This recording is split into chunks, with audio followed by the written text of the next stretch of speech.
Hi, my name is Debbie Johnson, and I'm going to tell you about my game, which is called Who Really Knows Me? It's a combination game, which means it has a game board component, as well as a timed quick play card game version. Both versions revolve around the question cards, which are multiple choice, and as well, both games, the goal is to be the player with the most chips at the end. These are the components of the game. The card version uses only the question cards, the chips, the erasable cards and markers, and a special set of quick play action cards. Starting with the board game, players take turns rolling the dice and moving around the board following the instructions on each square. It is important to note that it is not a race to the finish. Rather, it's to keep the game going to collect chips and have the most when someone does reach the end and the game is over. There are choices on every turn. The player rolls 2 dice and chooses one of them to move their token to the preferred square. If the player lands on a question card square, they pick a question card from the pack and read it out loud. All the questions pertain to the reader's preference and gives multiple choice answers. The reader writes their answer on their erasable board, keeping it hidden. All the other players write their answers on their own cards.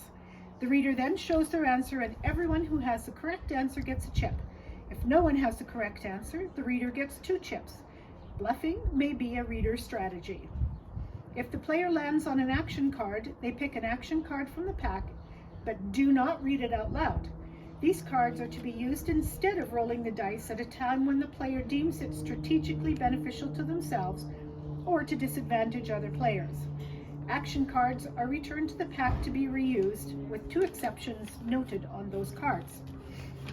Chips are acquired mostly with the question cards, but also on some of the squares of the game board and with some of the action cards. With the quick play card version, the game duration is determined at the start. 10 question cards are dealt to each player, and the players take turns reading a question card out loud. The reader again writes their answer on their erasable board, keeping it hidden until the other players have written their guess. All players with the correct answer get a chip. Here's where the action cards come into play.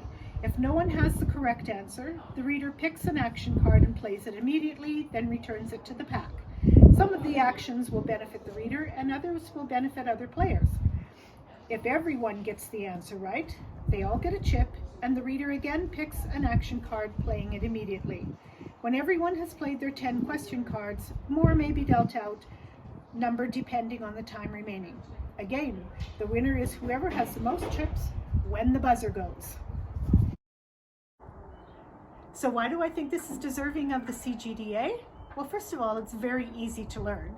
And secondly, it has all the components for having a lot of fun.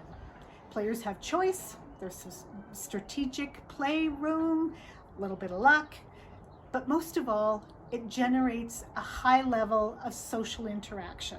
And it lends itself to a wide range of audience, from family to coworkers to companies having team building and icebreakers, speed dating, and even the field of psychology.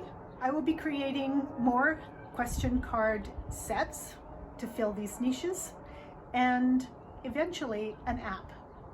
I will see you at the awards dinner.